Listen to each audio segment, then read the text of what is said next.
रूप हरि। महामोहतम पुंज जासु वचन रवि कर निकर। दिन को हरि सुमिरन करो, रैन जाग करो ध्यान। भूख राखी भोजन करो, तज शोभन को बान। 8 पहर नहीं जग सके, आधी रात सुजाग। उठ बैठो रटना रटो, प्रभु से लाभो हेत। जागे न पिछले पहर, करे न गुरुमत जाप। मुख फाड़े सोबत रहे, ताको लागे पाप। बोलिए प्रेम से श्री सद्गुरु महाराज की।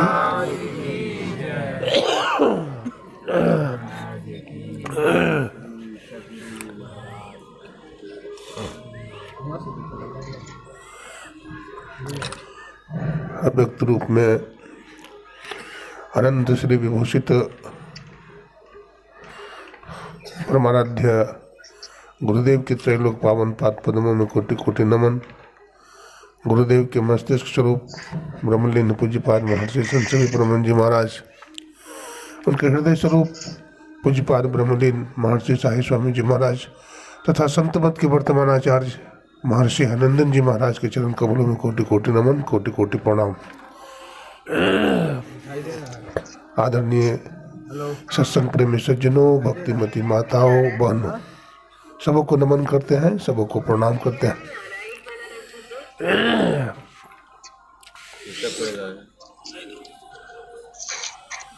आवाज बंद कर दो।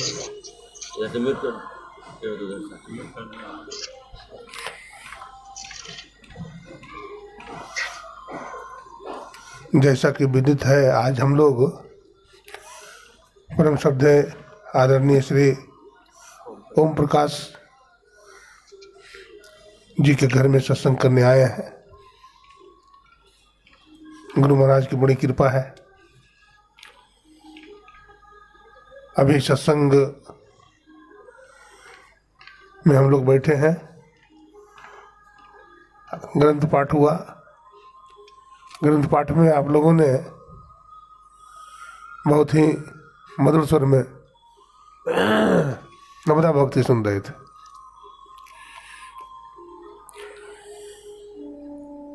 भक्ति तो 7 प्रकार की होती है, लेकिन फिर नवदा भक्ति क्यों कहा गया? 8वीं भक्ति और 9वीं भक्ति, उसका फल बताया गया है। 8हम यथा लाभ संतोषा, और सपनों में नहीं देखे परदोषा, ये उसका फल है। भक्ति तो 7 प्रकार की ही है। प्रथम भक्ति से लेकर के 5वीं भक्ति तक स्थूल सगुण भक्ति, और 6ठी भक्ति 7वीं भक्ति समता को प्राप्त करने के लिए है। 8वीं भक्ति 9वीं भक्ति उसका फल है।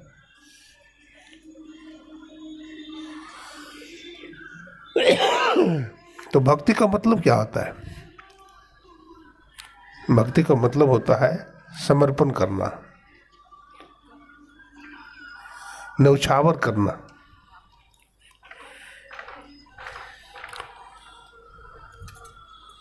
हम अपने इष्ट को मनसा वाचा कर्मणा रहे तुम में समाई, स्तुति बिनती में पाठ करते हैं। हे गुरुदेव, हम मनसा वाचा कर्मणा आपकी भक्ति करें, सेवा करें।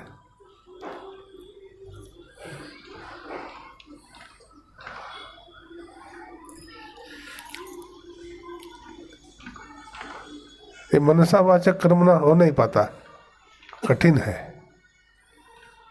कह तो देते हैं, लेकिन हो नहीं पाता। कह तो देते हैं, सब गुरु महाराज का है। हाँ, एक महात्मा जी थे, तो उनको एक सत्संगी ले गया अपने घर। तो अपना दुकान ले गया। दुकान में गए तो दिखाया, बाबा यो हमरो दुकान छे, यो हमरो दुकान छे, यो हमरे दुकान छे। सब दुकान तोहरे छे? बोला हाँ बाबा सब हमरे छे। तो एकरा में की छे? तो एकरा में घी छे, एकरा में बोला एकरा में तेल छे, एकरा में डालडा छे। तो एक ढक्कन खोलो ना। तो घी वाला ढक्कन खोलवा दिए। बोला कटोरा लावा। कटोरा लाए। ये केकर छे गए? तो सरकार अपने के छे, अपने के छे गुरु महाराज। हाँ हमरे छे। तो ठीक है। तो घी लेकर के बाहर फेंकने लगे। कल के बाबा चौपटे कर देवो, सब चौपटे कर देवो। तो सब कुछ है तेरा, ताला रहे मेरा, नहीं होगा। लेकिन दान करना भी साधारण आदमी की बस की बात नहीं है। दान करना भी बहुत बड़ा जिंदा दिल का काम है। आदमी को बड़ा मोह है ना। एक सेठ जी थे, नई गाड़ी खरीदी।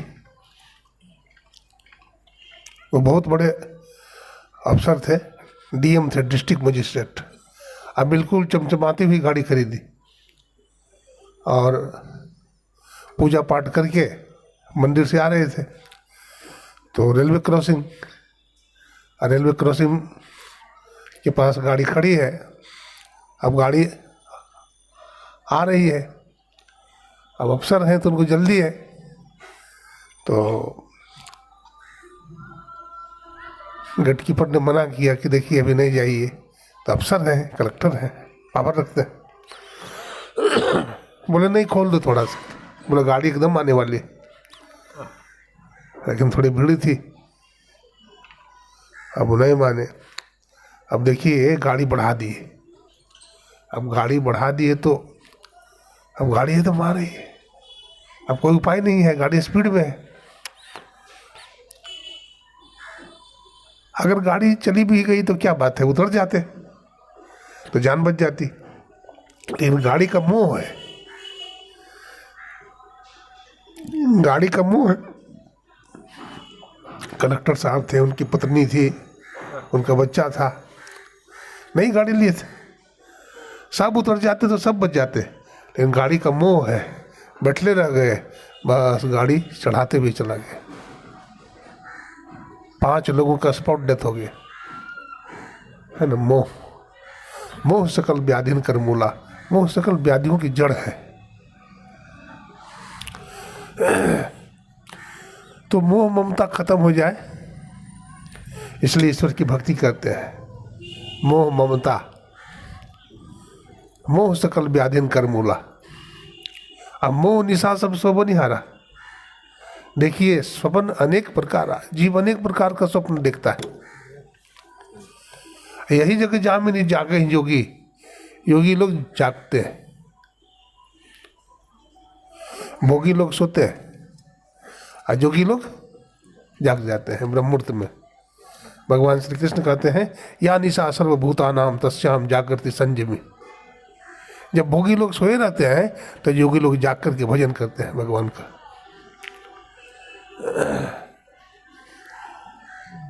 क्या सोबत गफलत के मारे, जाग जाग उठ जागरे, और तेरो कोई काम ना आवे, गुरु चरणन उठ लागरे।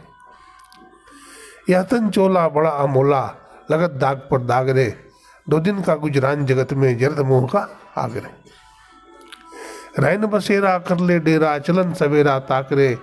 क्या सोबत गफलत के मारे, जाग जाग उठ जागरे। संत महात्मा जगाते हैं कि भाई जागो, बहुत जन्म से तुम सोए रहे।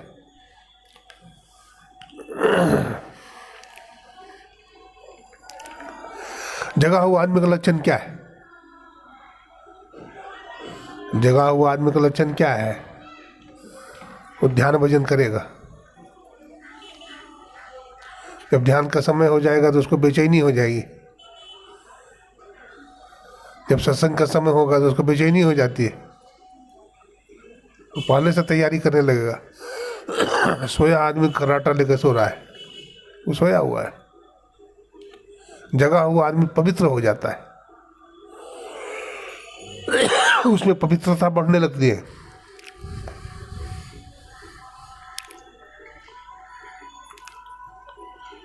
जगा हुआ आदमी दूसरों को भी भला चाहता है, उसकी बुद्धि ऐसी हो जाती है, ऐसी पवित्र हो जाती है कि हम कोई ऐसा कर्म नहीं करेंगे जिससे किसी को हानि हो जाए। हमेशा शुभ कर्म करता है वो जो जगा हुआ साधक होता है।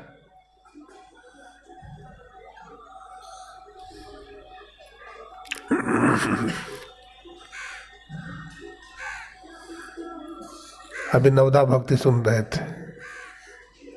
मर्यादा पुरुषोत्तम भगवान श्री राम माता सबरी के कुटिया पर गए हैं और भगवान माता सबरी की कुटिया पर क्यों गए? क्योंकि सबरी के मन में भावना है कि भगवान हमारे कुटिया पर आएंगे, उसको विश्वास भी है।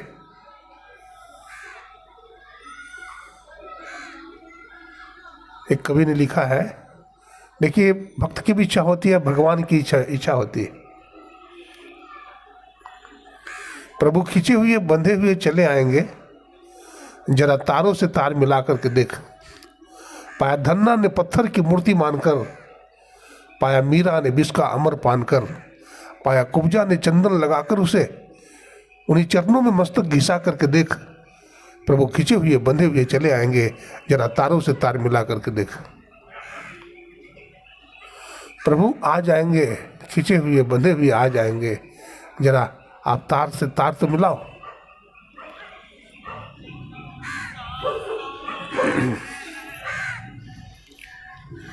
भगवान श्री राम खिंच गए और माता सबरी की कुटिया पर भगवान राम पहुंचे। अब भगवान राम ने सबरी मैया को उपदेश दिया, प्रथम भगति संतन कर संगा, पहली भक्ति संत का संग करो। अब संत किसको कहते हैं? कई दिन से पाठ हो रहा है। जो शांति को प्राप्त कर लेते हैं संत कहलाते हैं। जिनका अंतःकरण पवित्र हो गया है, जिनकी हृदय की ग्रंथि खुल गई है, जिन्होंने परमात्मा को जान लिया है, उनको संत कहते हैं। तो जो संत होते हैं हरि कथा प्रसंग में डूबे रहते हैं, उनको संसार अच्छा नहीं लगता है। सत्संगी को कुसंग अच्छा नहीं लगेगा। जो शराबी नहीं है, शराबी के झुंड में बैठेगा, कोई मतलब नहीं बैठ सकता। जो मांस मछली नहीं खाता, वो मांस मछली खाने वाले के बीच में बैठेगा, नाक फटेगी उसकी, भाग जाएगा।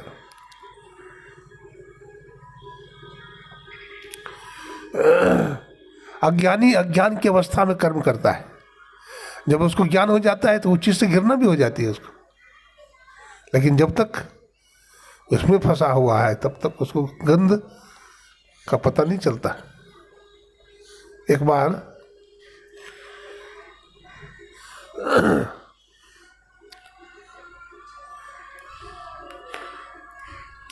एक ट्रेन में एक मालिन और एक मछली बेचने वाली मछरनी, दोनों चढ़ गए। तो गाड़ी में खचाखच भीड़, लेकिन भीड़ के कारण धीरे धीरे अंदर चली गई मालिन भी और मछली बेचने वाली। दोनों ने अपनी अपनी टोकरी रख दिया। अब इतनी भीड़ है कि धक्का लगते लगते मछुरनी जो है, जहां फूल की टोकरी थी वहां पर आ गए, और जो फूल बेचने वाली थी वो मछुरनी के पास, टोकरी के पास, दोनों एक दूसरे के पास चली गई। अब बैठ गई, कितना खड़ा रहे, बड़ी भीड़ है खचाखच। तो जो बैठे बैठे नींद आने लगी, किसको? मच्छरनी को। मच्छरनी की नींद आने लगी। अब फूल का गट्ठर है तो फूल के गट्ठर पर ही वो सिर रख ली और नींद में चली गई। अब क्या होता है, बेहोश हो जाती है मच्छरनी, बेहोश हो जाती है। तो गाड़ी जब अपना स्टेशन पर पहुंच गई तो उतरो उतरो उतरो उतरो, सब उतर गए, वो नहीं उतर रहे, लगता मर तो नहीं गई, क्या बात है। कुछ बोलती चालती नहीं है, हिलती डुलती नहीं है। हल्ला हो गया, पुलिस लोग आ गए, डॉक्टर भी अब बुलाया गया कि देखो भाई कुछ जिंदा तो नहीं है अभी। डॉक्टर भी हल्ला वाला लगा कर देखा तो कहा कि सब ठीक ही ठाक है, नस नाड़ी चली रहा है, पल्स रेट ठीक ही है, हार्ट रेट भी सही है। आखिर बात क्या है? तो डॉक्टर ने जो और बगल में खड़ी थी मालिन से पूछा कि आपका सामान कहाँ है? तो बोला हमारा सामान यही है। बोला आप क्या बेचती है? बोला हम फूल बेचते हैं। अब बोला ये? बोला मछली बेचती है। समझ गया डॉक्टर। बोला अरे उल्टी हो गया, हाँ विपरीत हो गया। मछली बेचने वाली जो सदा मछली खाती है, मछली के बदबू में रहती है, तो फूल की खुशबू कहाँ बर्दाश्त हो? फूल की खुशबू से वो मछुरनी बेहोश हो गई। देखिए, जो जैसा वातावरण में रहता है उसको वैसा ही अच्छा लगता है। मांस खाने वालों सदा मांस की बदबू जहाँ आती है, मछली की बदबू जहाँ आती है वहीं रहेगा। जो सत्संगी आदमी है उसको सत्संग ही अच्छा लगता है, उसको कुसंग अच्छा नहीं लग सकता। तो बदबू में ना रहे हम, पूरा शरीर में बदबू भरा हुआ है। नहीं बदबू शरीर में और क्या भरा हुआ है? आँख में कीची है, नाक में नेटा है, मुंह में थूक खकार है, गुदालिंग पेशाब पैखाना का रास्ता है। कोई बढ़िया चीज़ है इसमें? है बढ़िया चीज़? सब बदबू भरा हुआ है।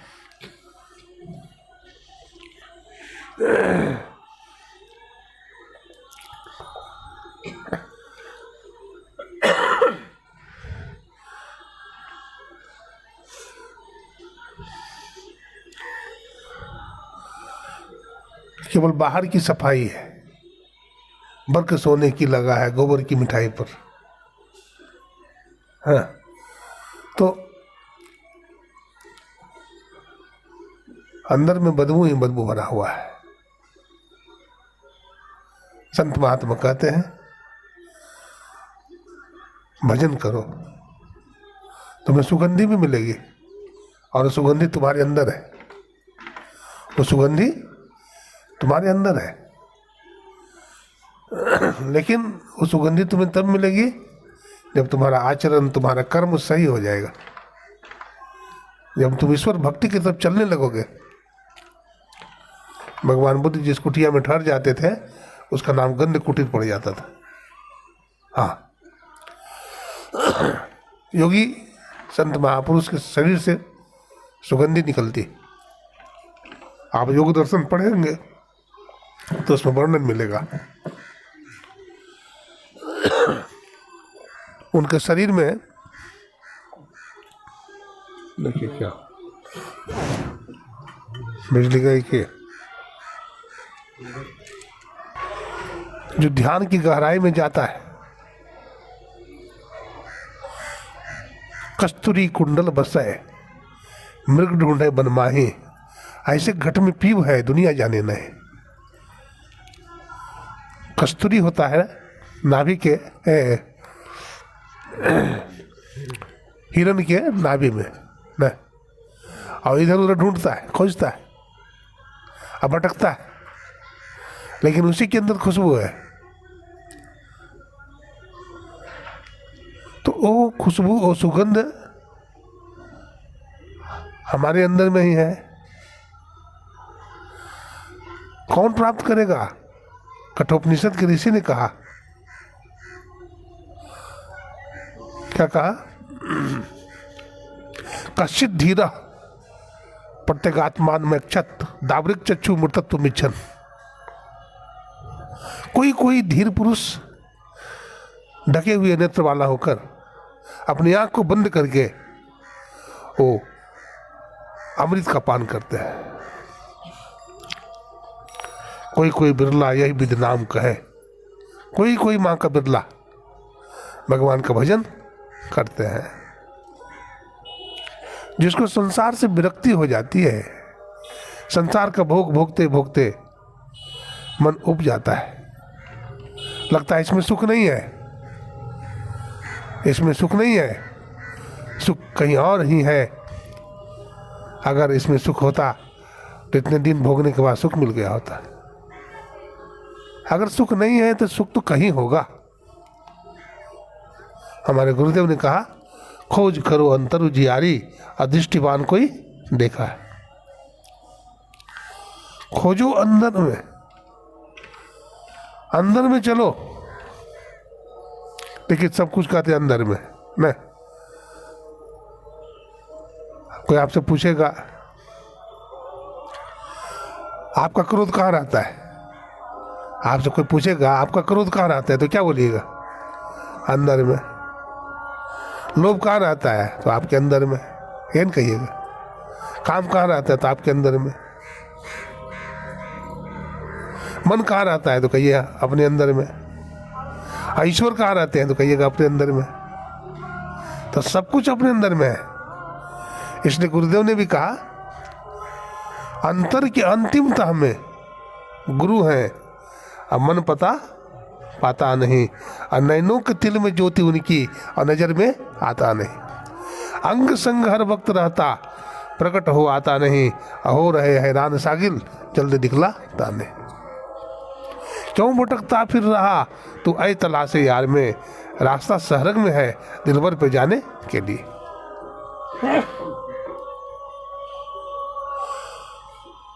तो वो जो अंदर में रास्ता है, संत महात्मा उसको पकड़ने के लिए कहते हैं, वहां जाने के लिए कहते हैं। तो इसके लिए भगवान राम ने बताया, संतों का संग करिए, सत्संग सुनिए, अमानी होकर के सदगुरु की सेवा करिए, मंत्र जप कीजिए,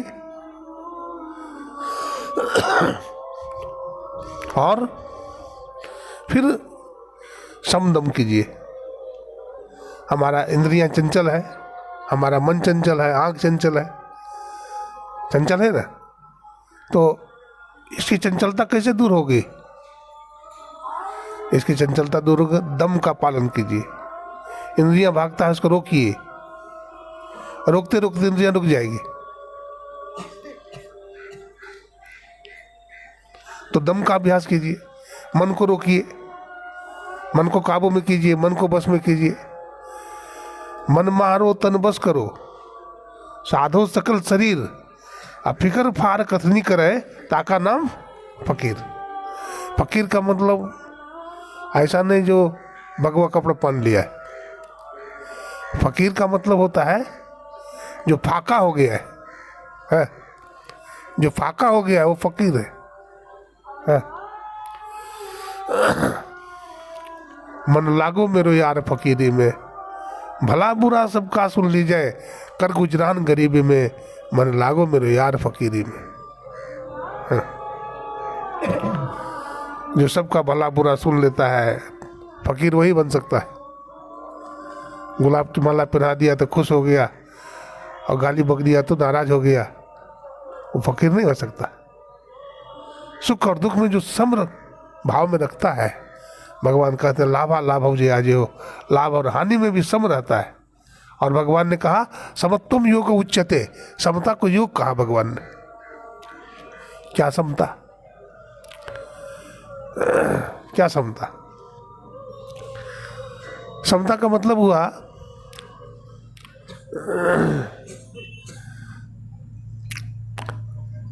अपनी दृष्टि की चेतन धार को मिलाना,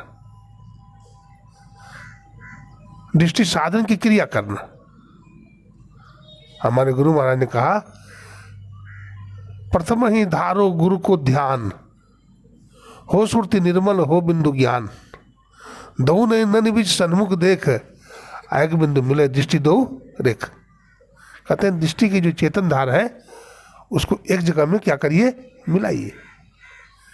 तो दृष्टि की चेतन धार जब एक जगह मिल जाएगी, अंधकार मंडल में दृष्टि ठहर जाएगी, तो क्या होगा, वहीं बिंदु का उदय हो जाएगा। अब बिंदु का उदय हो जाएगा। हमारे गुरु महाराज कहते थे, देखो जी बिंदु क्या चीज है, बिंदु को बिंदु भगवान शंकर है। बिंदु क्या है, भगवान शंकर और माता पार्वती है। बिंदु ध्यान महालिंगम शिव शक्ति निकेतनम, देहम शिवालयम प्रोक्तम सिद्धिदम सर्वदेहिनाम। ये बिंदु की प्राप्ति जिसको बोलते हैं शिव नेत्र है ना, ये दोनों भवों के बीच में शिव नेत्र है। ये हम लोग को मालूम नहीं है, सदगुरु की कृपा से ये हमको मिलेगा। एक सेठ जी थे, कहानी सुनिए। एक सेठ जी थे, तो सेठ जी को एक ही बेटा था, बाहर में रहता था, बहुत नामी सेठ थे, बहुत धन दौलत था उनके पास। बीमार हो गए एक बार, बहुत दिन तक बीमार रहे, शरीर छूट गया। तो शरीर जब छूटने लगा उनका, तो बेटा को खबर गया कि पिताजी शरीर छोड़ने वाला है, तुम जल्दी पहुंचो। बेटा आया, लेकिन तब तक पिता का शरीर छूट गया था। पिता का क्रियाकर्म किया,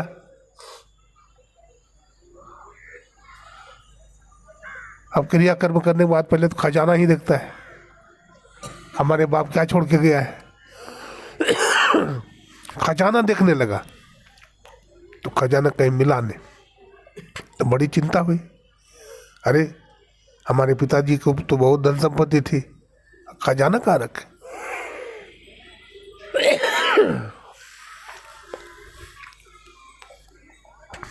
इधर उधर बहुत खोजा, नहीं मिला।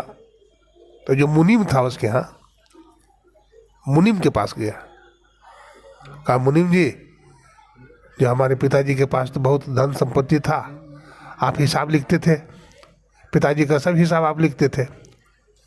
तो पिताजी ने लिखा है, पिताजी लिख दिए थे कि मैंने सारी संपत्ति जो मंदिर है उसके त्रिशूल पर रख दिया है। तो मुनीम समझ गया। मुनीम ने कहा, देखो अमुक तिथि आने दो, अमुक समय आने दो, हम खजाना निकाल देंगे। बोले ठीक है। अमुक तिथि आ गया, अमुक दिन आ गया, अमुक समय आ गया, 12 बजे।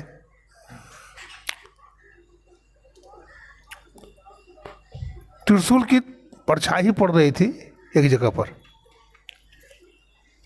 मुनीम ने कहा 2-4 मजदूर को बुलाओ, फावड़ा लेकर 2-4 मजदूर आया, तो वहां पर खोदा। जब खोदा तो 7 घड़े हीरा का मिला, लबालब हीरा भरा हुआ। देखिए मिल गया ना, कैसे मिला, मुनीम की सहायता से। मुनीम कौन है, संत सदगुरु है। ये संत सदगुरु मुनीम है, जो हमारे भीतर का खजाना है उसको बता देंगे। हमारे पास वो खजाना है कि हम मालूमाल हो जाएंगे, लेकिन हम लोगों को पता नहीं है, इसलिए कंगाल के कंगाल बने हुए हैं। वो सेठ के पास जो गया, एक सेठ गया महात्मा के पास। महात्मा के पास गया तो महात्मा जंगल में रहते थे, लंगोटीधारी थे। तो राजा गया तो देखा कि महात्मा को बहुत तकलीफ है, सर्दी गर्मी बरसात में ऐसे रहते हैं झोपड़ी में, कोई व्यवस्था नहीं है, ओढ़ने बिछाने का कोई साधन नहीं है, खाने की व्यवस्था नहीं है। तो राजा ने अपने नौकर से कहा, महात्मा जी के लिए ये पैसा दे आओ। तो महात्मा जी ने कहा कि हमें पैसा की ज़रूरत नहीं है। बोला सेठ जी ने भेजा है। बोला नहीं, हमको ज़रूरत नहीं है, ले जाओ, किसी गरीब को दे देना। तो उसका नौकर गया, बोला महात्मा जी ने कहा किसी गरीब को दे देना। तो महात्मा जी ने वो सोचा सेठ ने कि लगता है पैसा कम दिए हैं, इसलिए महात्मा जी ने नहीं लिया, विशेष करके पैसा दिया, अपने मंत्री के द्वारा भेजा कि जाओ ये दे देना। फिर भी वही बात बोला, किसी गरीब आदमी को दे देना, हमें ज़रूरत नहीं है। तो फिर राजा सोचा कि अभी भी कम लगता है, तो बहुत पैसा लेकर के गया, रुपया पैसा सोना चांदी बांध करके गया। बोला महाराज ले लीजिए, आप तो गरीब हैं, आपको दिक्कत होती होगी। बोला नहीं, हम गरीब नहीं हैं, हमारे पास बहुत कुछ है, हमारे पास पर्याप्त है, कि किसी गरीब को दे देना। बोला महाराज आपसे भी कोई गरीब होगा, आपसे बेसी गरीब कौन होगा? तो महात्मा जी ने कहा देखो हम गरीब नहीं हैं, हमको गरीब समझते हो ना, हम गरीब नहीं हैं। तो महात्मा जी ने कहा कि अपना धन दिखाइए। तो महात्मा जी ने कहा देखो पूरब साइड में दिखता है तो सोना का पहाड़ है। बोला पश्चिम साइड में देखो। तो पश्चिम साइड में देखता है तो भोजन का भंडार बना हुआ है। तुम समझते हो पीने के लिए पानी नहीं है, तो देखो उत्तर साइड में झरना बह रहा है। दक्षिण साइड में देखो देवी देवता चावल डोला रहे हैं महात्मा जी को, बोल रहे हैं महाराज किस चीज की जरूरत है, बोलिए। बाहर से कंगाल दिखे, भीतर से लालो लाल है, गुदड़ी में छिपा हुआ वो गुदड़ी का लाल है। गुदड़ी पहने हुए जरूर है, लेकिन अंदर में राम नाम के हीरे मोती हैं। राम नाम के हीरे मोती मैं बिक रहा हूँ गली गली, और ले लो दे कोई राम का प्यारा, आवाज लगाऊं गली गली।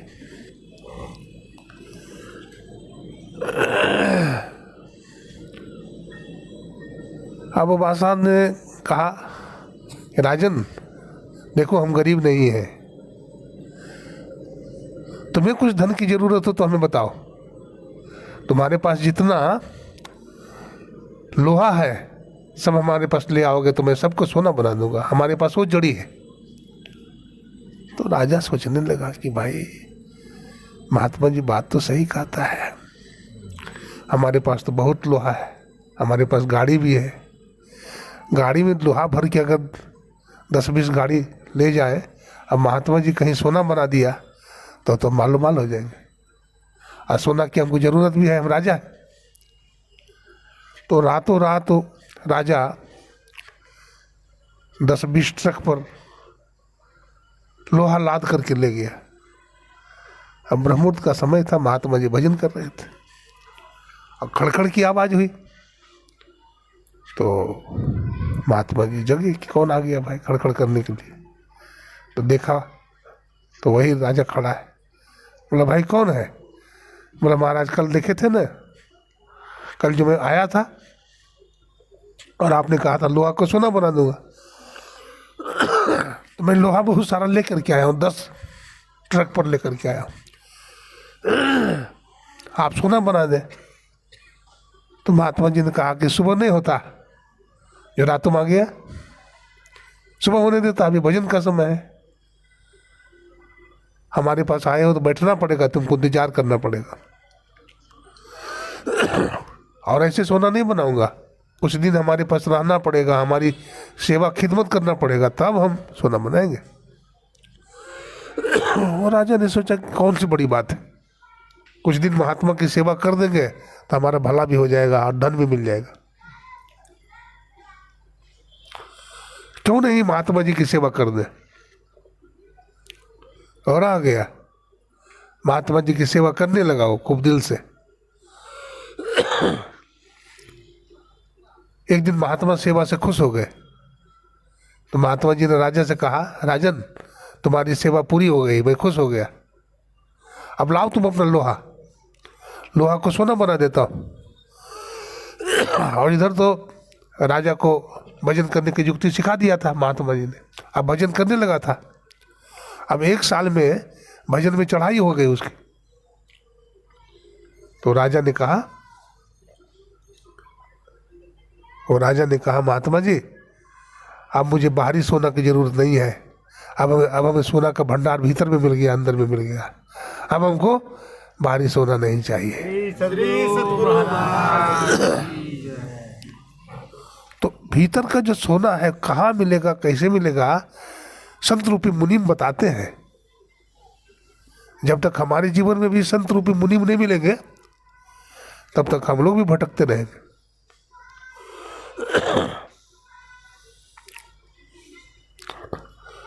दृष्टि साधन की बात सुन रहे थे। दृष्टि योग, जिसको बिंदु ध्यान भी कहा गया है। पदावली पढ़िएगा तो उसमें आया है बिंदु ध्यान विधि, नाद ध्यान विधि, और सरल सरल जग में परिचारी, और सब संतन की बड़ी बलियारी। बिंदु ध्यान करिए।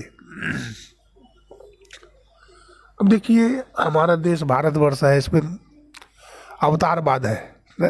मूर्ति पूजक भी है, बहुत सारे लोग भगवान की पूजा करते हैं, मूर्ति की पूजा करते हैं।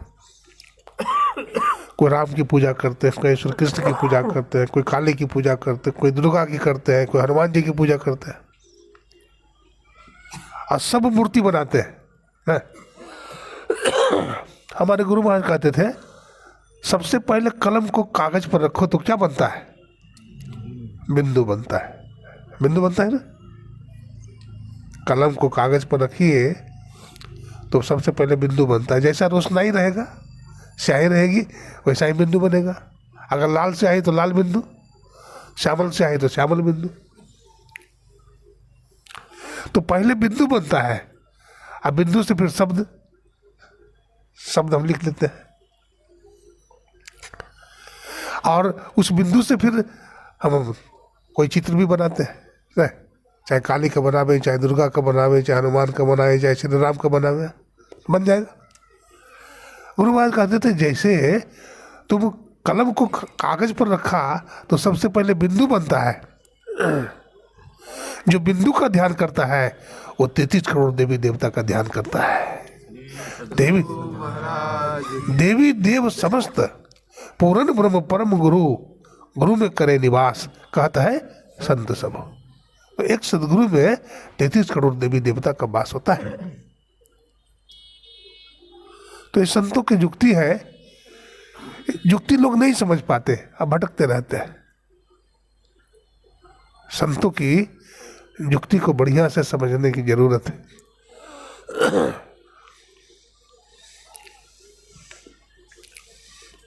तो दृष्टि साधन की बात सुन रहे थे।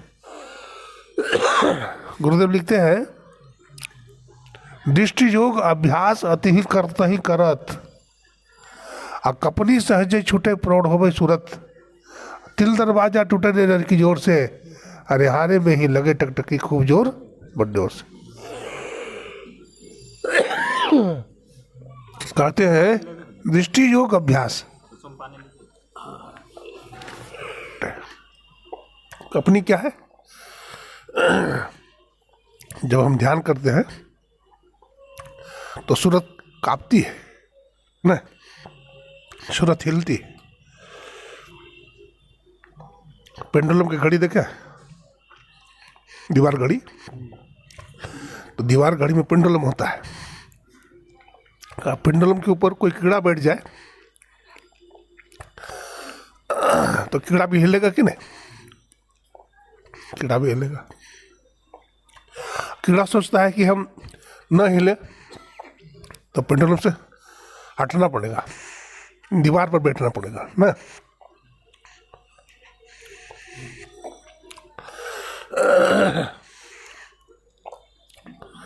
चित्त स्थिर चंचल मन थाका, अब पांचों का बल हारा। चित्त हमारा स्थिर कहाँ होगा? चित्त स्थिर कहाँ होगा? त्रिकुटी मंडल में। त्रिकुटी मंडल में जाकर के उसको माया ब्रह्म कहा गया है। क्या कहा गया? माया ब्रह्म। वहाँ सतोगुणी वृत्ति, तमोगुण वृत्ति और रजोगुण वृत्ति सम हो जाती है ना, तो वहाँ चित्त का जो स्पंदन है रुक जाता है। ध्यानाभ्यास करो नित, हो ही में ही निज हित, अति ही प्रसन्न चित्त, आसा नाम उपासना। ध्यानाभ्यास नित करिए, छोड़ छोड़ के मत करिए, आज किए कल नहीं किए, एकदम टेक लगा के कीजिए, परम कल्याण होगा। वही में ही निज हित, परम कल्याण होगा, आपका कल्याण होगा। और सदा प्रसन्न रहिएगा, आप सदा प्रसन्न रहिएगा, आप उदास नहीं रहिएगा। क्यों? आप मालो माल हैं, उदास किस बात का रहिएगा आप? आपके पास रिद्धियाँ सिद्धियाँ हैं, आपके पास सारी शक्तियाँ हैं, आप उदास क्यों रहिएगा? आप जो जो समय जो चाहेंगे वही हो जाएगा। इसलिए योगी लोग हमेशा प्रसन्न रहते हैं, साधक लोग हमेशा प्रसन्न रहते हैं। ये संपत्ति ऐसी संपत्ति है जिसको चोर चुरा नहीं सकता, भाई बांट नहीं सकता, कोई भी बांटेगा इसको। धन संपत्ति जमीन जायदाद तो बांट लेगा, लेकिन ये आपकी ऑल सोल संपत्ति है ना, ये आपकी निजी संपत्ति है, इसको कोई बांट नहीं सकता। तो इसके लिए ना रुपया लगता है ना पैसा लगता है, कुछ खर्चा होता है। सुबह के टाइम में सावधान रहिए, ध्यान करने के लिए बैठ जाइए, आसनी बिछाइए, स्नान कीजिए, है ना, आसनी बिछाइए, ध्यान कीजिए, आप का मन पवित्र होगा। ध्यान में आपके अंदर में चढ़ाई हो जाएगी, सुषुम्ना में चढ़ जाएंगे आप, त्रिकुटी मंडल में चढ़ जाएंगे, ररम ब्रह्म में जाएंगे, भंवर गुफा में जाएंगे और सतपुरुष को प्राप्त कर लेंगे, सतपुरुष को प्राप्त कर लेंगे, कैवल्य मंडल से भी पार कर जाएंगे, आप परमात्मा को पा लेंगे। गुरुदेव लिखते हैं, निज घर में निज प्रभु को पावे, अति हुलसावे ना। निज घर में निज प्रभु को पावे, अति हुलसावे ना। अद्भुत अंतर की डगरिया, जहाँ पर चलकर प्रभु मिलते और दाता सतगुरु धन्य धन्य जो राह लखा देते। तो वो परमात्मा क्या करते हैं? राह लखाते हैं, दर्शाते हैं। उनसे दयालु कौन हो सकता है? वो कुछ भी बचा करके नहीं रखते हैं। एक पहलवान देखिए, जिससे पहलवानी आप सीखिएगा तो सब दाव बताएगा, एक दाव बचा लेगा वो न। एक कलाकार है तो एक दो कलाकारी वो बचा लेगा, कोई संगीतज्ञ है तो एक दो कला छिपा लेगा। लेकिन संत सदगुरु को छिपाते हैं? कुछ भी नहीं छिपाते, वो सब कुछ दे देते हैं। यानी संत अपने शिष्य को संत ही बना देते हैं। इसलिए सदगुरु की बड़ी महिमा है। सदगुरु की महिमा अनंत, कबीर साहब कहते हैं, अनंत किया उपकार, आलोचन अनंत उघारिया, अनंत दिखावन हार। तो सदगुरु की जितनी महिमा है उतनी महिमा किसी की नहीं हो सकती। तो दृष्टि साधन, दृष्टि जो का अभ्यास करने से सूरत का हिलना बंद हो जाता है। आगे लिखते हैं, कपनी, सूरत का जो कपना है वो बंद हो जाता है। अब प्रौढ़ हो गई सूरत, सूरत किसको कहते? ख्याल। हमारा ख्याल मजबूत हो जाती है, सूरत मजबूत हो जाती है। दृढ़ करो, दृढ़ करो, दृढ़ करो है जोगी, सूरतिया के डोरिया दृढ़ करो। गगन मंडल में आसन करो हो जोगी, त्रिकुटी में जोगिया धर हूँ ध्यान मा त्रिकुटी में। तो वहाँ पर साधक जाता है, चंद्रमंडल सूर्य मंडल का दर्शन करता है, बहुत किस्म के प्रकाश को देखता है, और प्रकाश में ही उसको शब्द की अनुभूति होती है। बिंदु में तहनाद बोले रैन दिवस सुहावनम, पलटू साहब कहते हैं, बिंदु में नाद को सुनता है ना, और पहले तो अनंत नाद सुनाई पड़ता है उसको, बहुत तरह का शब्द होता है। है ना, शब्द हो रहा है, हया आ रही दूर से सदा तेरे बुलाने के लिए, लेकिन हम लोग शब्द सुन नहीं रहे हैं, हम लोग शब्द नहीं सुन रहे हैं, क्योंकि हम लोग का जो है सूरत फंसी संसार में, हम लोगों की सूरत संसार में फंसी हुई है। इसलिए परमात्मा का जो शब्द है वो बड़ा सुरीला शब्द है। बाबा गोरखनाथ जी कहते हैं, बस्ती न शून्यम शून्यम न बस्ती, अगम अगोचर कैसा, गगन शिखर महा बालक बोलहि, बाका नाम धरोगे कैसा। जैसे गगन के शिखर में कोई छोटा बच्चा बोलता है तो बच्चा का आवाज कितना सुरीला होता है, नहीं होता है। ये तो एक उदाहरण दिया गया, परमात्मा की आवाज कितना सुरीला है, बच्चा की आवाज से तुलना नहीं है, लेकिन एक तुलना किए कि बच्चा की आवाज की तरह ही वो परमात्मा की आवाज बहुत सुरीला है। इसलिए उस सुरीला आवाज को जब साधक सुनता है तो उसकी समाधि लगती है, उसकी क्या होती है, समाधि लग जाती है। इतना मिठास लगता है कि कुछ और नहीं सुनता हो। मिर्ग देखते हैं बांसुरी की आवाज सुन करके मात जाता है, वो कुछ और नहीं सुनता।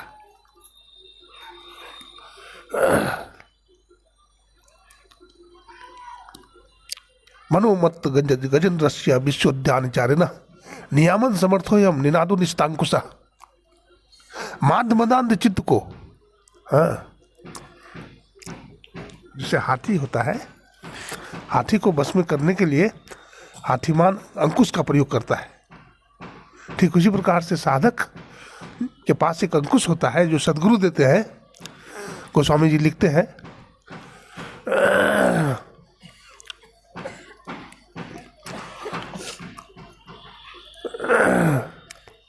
वो अंकुश का प्रयोग करके साधक जो है मन रूपी हाथी को क्या करता है, काबू में कर लेता है।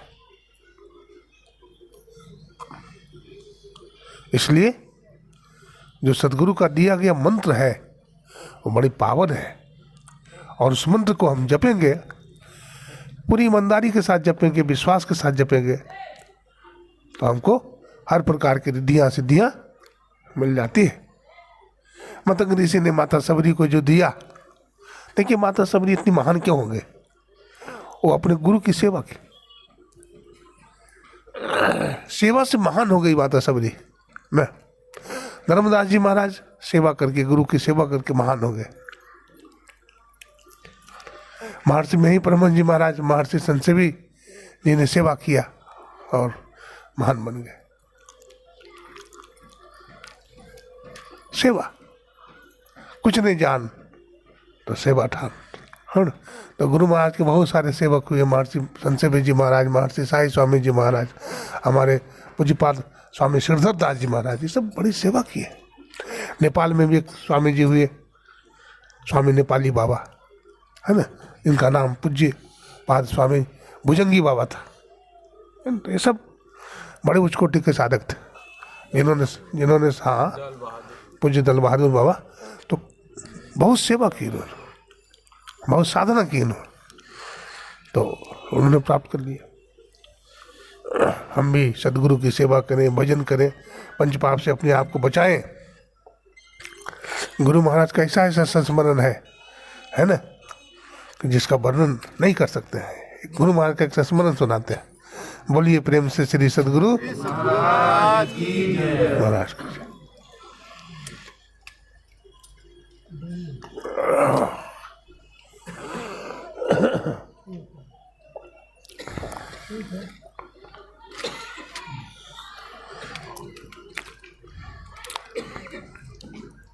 एक सत्संगी थे डॉक्टर नागेश चौधरी नागेश, गुरु महाराज के शिष्य, प्रोफेसर थे। उनको एक ही बेटा, और आँख का ऑपरेशन कई बार हो गया, 3 बार ऑपरेशन हो गया। अब डॉक्टर बोल दिया कि अब ऑपरेशन नहीं हो सकता है, 3 ऑपरेशन हो चुका है, अब ऑपरेशन नहीं होगा। और ऑपरेशन करना जरूरी है।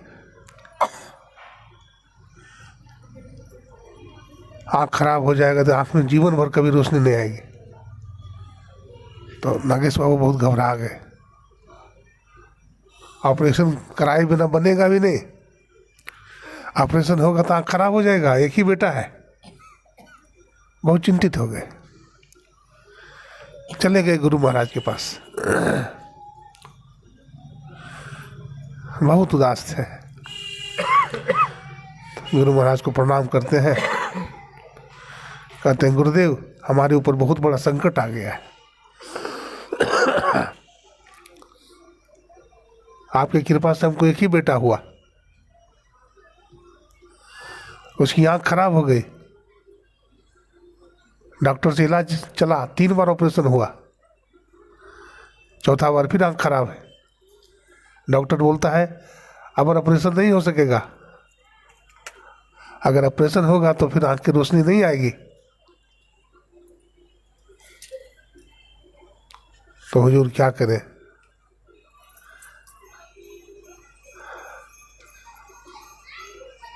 आप आशीर्वाद दीजिए कि आंख में रोशनी आ जाए और ऑपरेशन भी न कराना पड़े। तो गुरु महाराज हंसने लगे और हंसते हुए कहते हैं आप तो प्रोफेसर है, डॉक्टर हर बात नहीं जानता है। डॉक्टर हर बात नहीं जानता है। आपका लड़का ठीक हो जाएगा, ऑपरेशन कराने की जरूरत नहीं है। संत सेवी जी, हमारी अलमारी में गाय की घी है, इनको 1 शीशी दे दीजिए, ये अपने लड़का की आंख में 3 बार डालेंगे, सुबह में, दोपहर में और रात में। डाल करके देखिए। अब गाय का घी डालने लगे, सुबह में, दोपहर में, शाम में। 15 दिन के बाद आंख में रोशनी आ गई, किताब पढ़ने लगा बिना चश्मा का। कुप्पा घाट लेकर के आए, बोला गुरुदेव आपने हमारा बड़ा उपकार किया, बिना ऑपरेशन का आंख में रोशनी आ गई, अब बिना चश्मा का ही पड़ता है।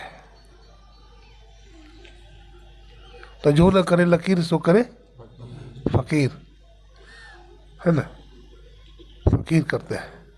इसलिए घबराने की जरूरत नहीं है, भजन ध्यान करते रहिए, साधना करते रहिए। आज हम सत्संग करने के लिए आदरणीय श्री ओम प्रकाश बाबू के घर में आए हैं। एक पुराने सत्संगी हैं हमारे आदरणीय लखन बाबू, लखन बाबू के बेटा भी आए हुए हैं, है ना। लखन बाबू कैसे सत्संगी थे कि अपना सब बाल बच्चा, बेटी बहू सबको जोड़ दिया है, पोता पोती को भी जोड़ दिया है। तो इसलिए हम गुरु महाराज से प्रार्थना करते हैं कि इनके पूरे परिवार में सुख शांति हो, सत्संग होता रहे, सब सत्संगी बने, भजन करें। जितने भी सत्संगी भाई माता बहने आए हैं, है ना। देखिए सत्संगी भी जो होता है खानदानी होता है, नहीं बाप है पूत परापत घोड़ा, नहीं कुछ हो तो थोड़ा थोड़ा। हमारी तबीयत आज खराब, कल